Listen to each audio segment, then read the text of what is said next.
우리 사회는 가정의 붕괴를 많이들 이야기합니다. 그리고 가정의 붕괴 시작 역시 부부관계의 깨어짐으로부터 시작된다고 할 수 있습니다. 그러므로 특별히 오늘 우리가 함께 살펴보는 오늘의 말씀은 매우 중요하다 할 수 있습니다. 성경적인 부부관이 무엇이고 올바른 부부, 아름다운 부부의 모습은 어떠해야 하는가를 오늘 본문을 통해서 우리는 깊게 생각해 볼 수 있기 때문입니다. 첫째로 오늘 본문 18절에서 하나님께서는 사람이 혼자 사는 것이 좋지 아니하니 내가 그를 위하여 돕는 배필을 지으리라 이렇게 말씀합니다. 그리고 나서 하나님이 하신 일은 조금 이해가 되지 않습니다. 흙으로 각종 들짐승과 공중의 각종 새를 지으시고 아담에게 이끌어 가십니다.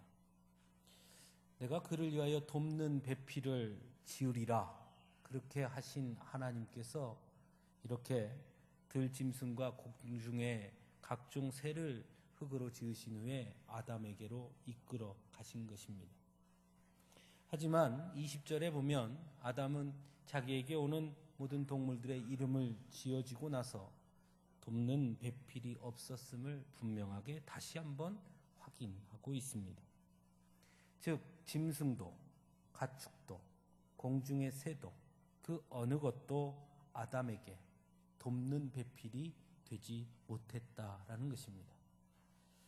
왜냐하면 여기서 돕는 배필이라는 말은 히브리어로 에제르 크네그도라는 말인데 특별히 돕는을 나타내는 에제르라는 단어는 일반적으로 사람을 도우시는 하나님의 구원을 지칭할 때 쓰이는 단어로 우리가 흔히 시편에 하나님은 나의 도움이십니다 라고 할 때 그 도움 이때 쓰였던 그런 단어가 바로 에제르라는 단어입니다.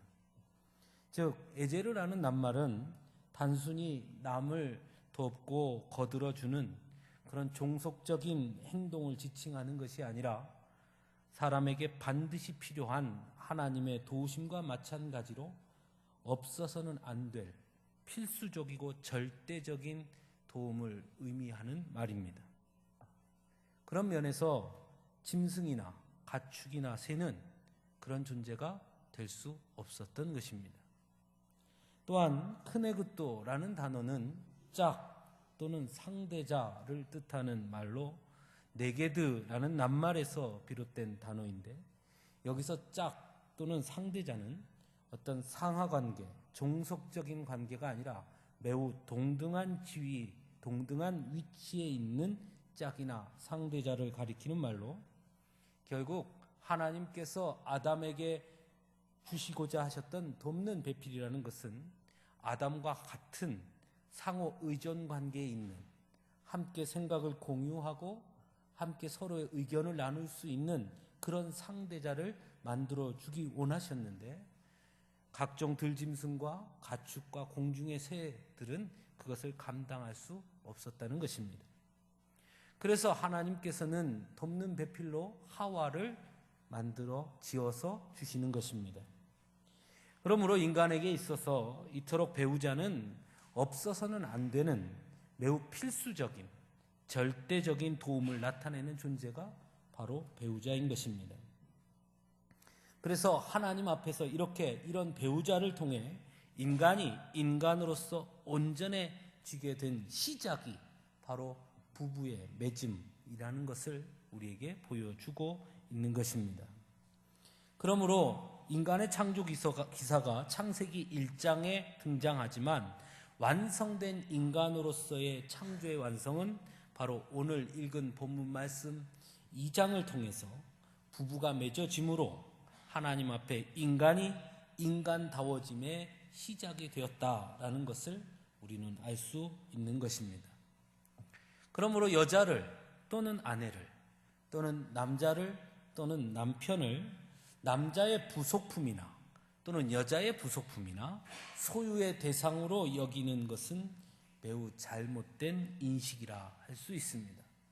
오히려 아내를 통해 남편은, 그리고 남편을 통해 아내는 온전해져 가는 것임을 우리는 분명하게 알아야 하는 것입니다. 그래서 아담은 하와를 만나자 내 뼈 중에 뼈요 살 중에 살이라고 고백합니다. 즉 하와를 통해 자신이 비로소 온전해지고 완전해졌음을 고백하고 있는 것입니다. 오늘날 많은 가정의 위기는 이렇게 배우자를 돕는 배필로 보는 것이 아니라 바라는 배필로 보고자 한다는 데 있다고 할 수 있습니다. 배우자를 돕는 배필로 인식하는 것은 각각을 있는 그대로 인정하고 서로의 부족함을 채워주며 협력하는 것에 반해 바라는 배필로 바라보는 사람은 상대방을 있는 그대로 인정하지 못하고 자신이 바라는 대로 상대방을 바꾸려고 하고 그것이 제대로 이루어지지 않음으로 인해 실망하거나 분노하게 되는 것입니다. 그러다 보니 서로 힘겨루기를 하기도 하고 다툼이 생기기도 하고 그럼에도 불구하고 여전히 변하지 않는 또는 변할 수 없는 배우자 때문에 실망하기도 하고 낙심하기도 합니다. 무엇보다 바라는 배필과 돕는 배필은 각각의 상황에서 아주 다른 결과를 나타낼 때도 있는데 아내와 남편을 바라는 배필로 보는 사람은 배우자에게 문제가 있으면 그것이 바로 불만의 요인이 되는데 반해 돕는 배필로 바라보는 사람은 자신이 먼저 돕는 배필이 되고자 하고 오히려 아내의 문제가 남편의 단점이 자신의 존재의 이유가 되므로 받아들이게 되는 것입니다. 그래서 바라는 배필을 구하는 자는 자신이 원하는 욕구를 채울 수 없기 때문에 배우자의 부족함이 분노의 원인이 되지만 돕는 배필이 되고자 하는 사람은 오히려 그것으로 인하여 마음 아파하고 위로하며 그리고 그를 세워주기 위해 노력하고 그를 축복하게 되는 것입니다. 그러므로 하나님께서 맺어주신 배우자는 분명한 돕는 배필로 여기는 그런 부부임을 분명하게 기억할 수 있어야 한다는 것입니다. 두 번째로 돕는 배필로 하나님께서 주신 것은 다른 사람이 아니라 배우자, 즉 아내요 남편이라는 사실을 분명히 기억해야 합니다. 오늘 본문 24절을 보시기 바랍니다. 이러므로 남자가 부모를 떠나 그의 아내와 합하여 둘이 한 몸을 이룰지로다 분명히 말씀합니다. 우리나라 사람들에게 부모는 매우 소중한 존재임에 틀림없습니다. 세계 어디도 마찬가지겠지만 말입니다. 특별히 우리나라 윤리의 시작이 바로 효이기 때문에 그것이 더 많이 강조되는 것 또한 사실입니다. 그러다 보니 부모와의 관계가 가정의 가장 중요한 자리를 차지하고 있기도 합니다. 성경에서도 물론 내 부모를 공경하라 말씀하고 있고 그것은 아무리 강조해도 지나치지 않는 말씀인만은 틀림이 없습니다. 그런데 중요한 것은 나에게 주신 돕는 배필은 부모가 아니라는 것입니다. 하나님께서 우리에게 주신 돕는 배필은 나의 배우자입니다. 성인이 되어 온전한 인간으로 서기 위해서 무엇보다 중요한 것은 그러므로 배우자와의 관계를 잘 설정하는 것임이 라는 사실을 분명히 기억할 수 있어야 합니다. 그래서 오늘 본문에서도 하나님은 돕는 배필을 아담에게 주시고 부모를 떠나라고 말씀합니다. 부모가 여전히 돕는 배필의 자리를 차지할 수 없다는 것입니다. 부모는 결코 돕는 배필이 더 이상 되어서는 안 되는 것입니다. 그것이 하나님께서 세우신 창조 질서인 것입니다. 가만히 오늘 본문을 생각해 보면 이해 안 되는 부분도 있습니다. 먼저 아담과 하와에게 부모가 있었는가 하는 점입니다. 아담과 하와에게는 부모가 없지요. 아담을 낳은 사람도 없고 하와를 낳은 사람도 없으니까 말입니다. 어떻게 보면 아담과 하와의 부모라고 할 수 있는 분은 하나님밖에 없습니다. 하나님께서 지으셨으니 말입니다. 그런데 하나님께서 아담과 하와에게 부모를 떠나라 이렇게 말씀하고 있는 것입니다. 무슨 뜻일까요? 하나님을 떠나서 살라는 뜻일까요? 이것은 하나님께서 세우신 부부의 독립성을 말씀하고 있는 것입니다. 하나님께서도 이제 너희가 돕는 배필을 내가 허락했으니 그 관계에 개입하지 않으마 말씀합니다. 실제로 아담과 하와가 선악과를 따먹는 죄를 범할 때에도 하나님은 그 둘 사이에 개입하지 아니하셨습니다. 다만 그들이 자신들의 사이에 아무것도 개입되지 않도록 해야 할 그 사이에 사단을 개입시킨 것이 문제였던 것입니다. 즉 부부의 사이에는 다른 어떤 것도 개입되어서는 안 되는 것입니다. 하나님의 지음을 받은 그대로 그들 안에 이미 하나님의 간섭하심과 말씀이 있는 그대로 본질적인 하나님과의 동행하심과 역사하심 안에서 그 외에 다른 어떤 것도 그 사이에 끼어들어서는 안 된다는 것을 하나님께서는 강조하고 있습니다. 또한 이것은 책임의 문제이기도 합니다. 배우자를 맞이하기 전 가장 중요한 책임이 부모에게 있다면, 또 부모에 대한 것이라면 배우자를 맞이하는 순간 배우자가 가장 첫 번째 책임이 된다라는 것입니다. 즉 우선순위가 바뀌어야 하는 것입니다. 요즘은 좀 덜 하긴 하지만 여전히 가정에서의 모습을 보면 배우자보다 부모 또는 자녀가 더 우선순위에 있는 것을 보게 됩니다. 여러분은 어떠십니까? 얼마 전 개그 프로를 보니까요, 이런 게 등장하더라고요. 딸이 냉장고를 열었는데 좀 상한 바나나가 있습니다. 그래서 딸이 엄마에게 말합니다. 엄마, 이거 바나나 사온 지 너무 오래돼서 다 상했는데 이거 버려. 그러니까 엄마가 이렇게 말합니다. 그거 놔둬. 이따 네 아빠 줄 거야. 그렇게 말합니다. 여러분은 어떻게 하십니까? 과일을 사가지고 오면 제일 싱싱하고 제일 크고 제일 맛있게 보이는 과일 누구에게 줍니까?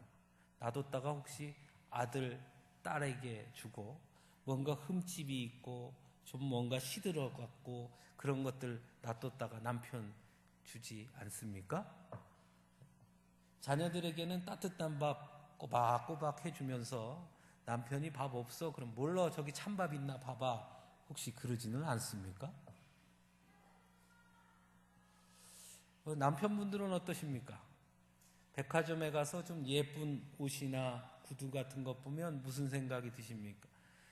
저 옷 우리 딸이 입으면 참 예쁠 텐데, 그 생각이 먼저 나십니까?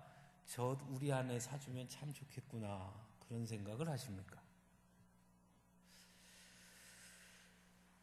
이렇게 우리의 우선순위가 아내보다 남편보다 우리 자녀들에게 더 많이 가 있는 경우를 보게 됩니다. 하지만 오늘 본문은 우리에게 있어 가장 중요한 우선순위가 바로 배우자임을 분명하게 말씀하고 있습니다. 그렇다고 해서 부모나 자녀에게 관심을 두지 말라거나 효도나 사랑을 하지 말라는 말씀은 결코 아닙니다. 다만 가장 우선시 되어야 할 것이 바로 나의 배우자라는 사실을 잊지 말아야 한다는 것입니다.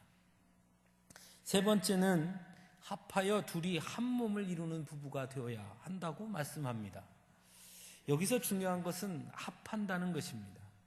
이것은 앞에서도 말씀드렸듯이 정말 중요한 문제입니다. 하나님은 부부를 따로따로 보지 아니하셨습니다. 아담과 하와는 하나인 것입니다. 그런데 인간이 죄를 저지르자 스스로 서로를 구별하게 됩니다. 아담은 하와를 더 이상 하나라고 인정하지 않습니다.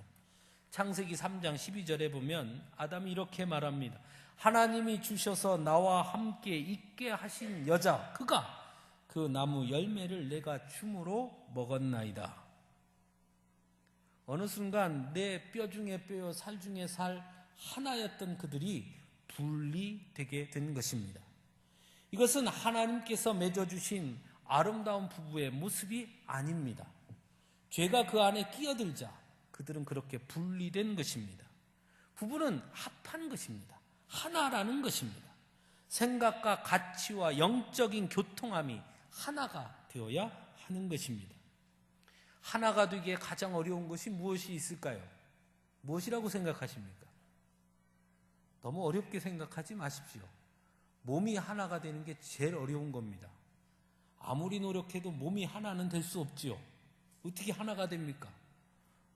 하나가 될 수 없는 것이죠. 그런데 하나님께서는 한 몸을 이루라고 말씀합니다.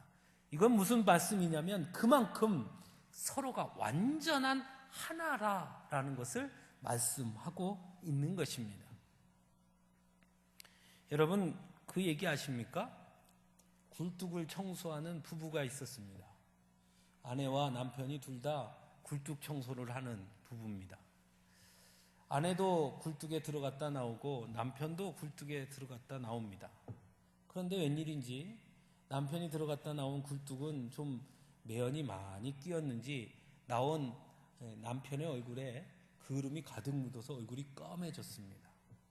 그런데 아내가 들어갔다 나온 굴뚝은 그 전에 청소를 깨끗이 했는지 어쩐 일인지 아무것도 묻지 않고 아내는 깨끗한 얼굴로 나옵니다. 여러분, 누가 세수를 했을까요? 누가 세수를 했습니까? 사랑하는 부부는 아내가 세수를 먼저 합니다. 왜냐하면 아내가 남편 얼굴을 보거든요. 남편이 까맣게 그름이 묻었으니까 굴뚝 들어갔다 온 내 남편 얼굴이 저러니 나도 저러겠지 하고 세수를 합니다. 무슨 얘기냐면 아내는 남편을 통해 나를 본 것입니다. 이것이 한 몸의 부부입니다. 남편은 아내를 통해 자신을 봅니다. 굴뚝에 들어갔다 온 아내가 깨끗하거든요. 그럼 나도 저렇게 깨끗하겠지? 하고 아직 씻지 않지요. 아내가 먼저 씻고 당신 얼굴 까매, 그러니까 씻는 겁니다. 이것은 서로가 서로를 바라봄을 통해서 그 사람을 통해 나를 보고 또 상대방은 나를 통해 자신을 보는, 부부가 서로를 바라보는 완전히 하나가 되는 그런 모습이 바로 아름다운 부부의 모습인 것입니다. 마지막으로 아름다운 부부는 부끄러워하지 않습니다. 이것은 어떤 노력이나 행동을 나타내는 것을 의미하는 것이 아닙니다. 즉 부끄러운 행동을 하지 말라라는 의미가 아니라는 것입니다. 오늘 본문에 보면 두 사람이 벗었으나 부끄러워하지 아니하니라 말씀합니다. 즉 벗었다는 행동은 이미 있는 것입니다. 그런데 부끄러워하지 않았다는 것입니다. 왜 그랬을까요? 그도 벗었고 나도 벗었기 때문입니다. 그가 벗은 것은 내가 벗은 것이고 내가 벗은 것은 그가 벗은 것이고 우리들은 온전히 하나가 되었으니 어떠한 모습이 있다 하더라도 그것이 다른 사람에게는 부끄러울지언정 내 아내에게는, 내 남편에게는 부끄러울 수가 없는 것입니다. 하지만 선악과를 먹은 후 그들은 달라집니다. 창세기 3장 7절에서 이렇게 말씀합니다. 그들의 눈이 밝아져 자기들이 벗은 줄을 알고 무화과 나무 잎을 엮어 치마로 삼았다 말씀합니다. 부부간의 신뢰가 깨어지자, 하나가 되음이 깨어지자 서로에게 부끄러움을 느끼게 된 것입니다. 부부가 온전히 하나가 되어서 완전한 동질성과 동등함을 가졌을 때는, 서로에 대한 완전한 신뢰와 존중이 있을 때에는 자신의 모든 것을 보여주어도 거리낌이 없는 그런 관계였으나 그 사이에 죄가 들어오자, 그 신뢰가 깨어지자, 그 사랑이 깨어지자, 동질성이 깨어지자, 동등됨이 깨어지자 그들은 서로에게 부끄러운 자로 서로를 감추게 되는 그런 사이가 되었다라는 것입니다. 하나님께서는 우리에게 돕는 배필로 서로에게 서로를 기대고 서로의 부족함을 채워주고 서로를 완전하게 세워주는 그런 귀한 배필로 우리에게 배우자를 주셨습니다. 그 돕는 배필을 통해 우리를 완성케 하신 것입니다. 그런데 그 신뢰가 깨어지면, 그 동질성이 깨어지면 문제가 되는 것입니다. 그러므로 우리는 나의 아내, 나의 남편이 하나님이 내게 주신 가장 귀한 선물임을 기억할 수 있어야 합니다.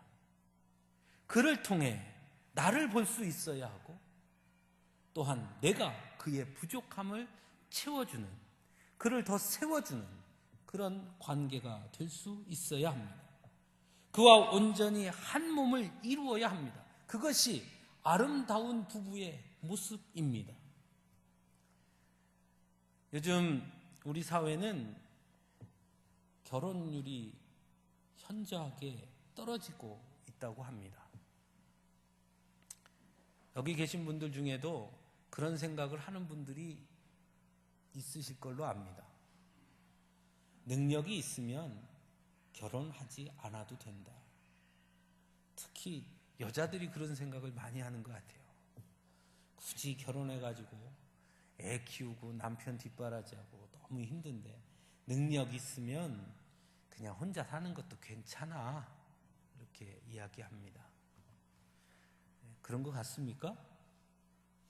그럼 제가 이렇게 질문하면 어떨 것 같습니까? 여러분, 능력이 있으면 하나님 없이 살아도 괜찮지 않겠습니까? 돈이 있고 건강이 있고 일할 자리가 있고 부족한 것이 없다면 하나님 없이 사는 것도 괜찮지 않겠습니까? 아니, 어쩌면 하나님 없이 사는 게 더 편할 수도 있을 겁니다. 눈치 보지 않아도 되고 내 마음대로 살아도 되니 말입니다. 그런데 정말 하나님 없이 살 수 있습니까? 하나님 없이 살 수 없습니다. 능력 있으면 혼자 살아도 됩니까?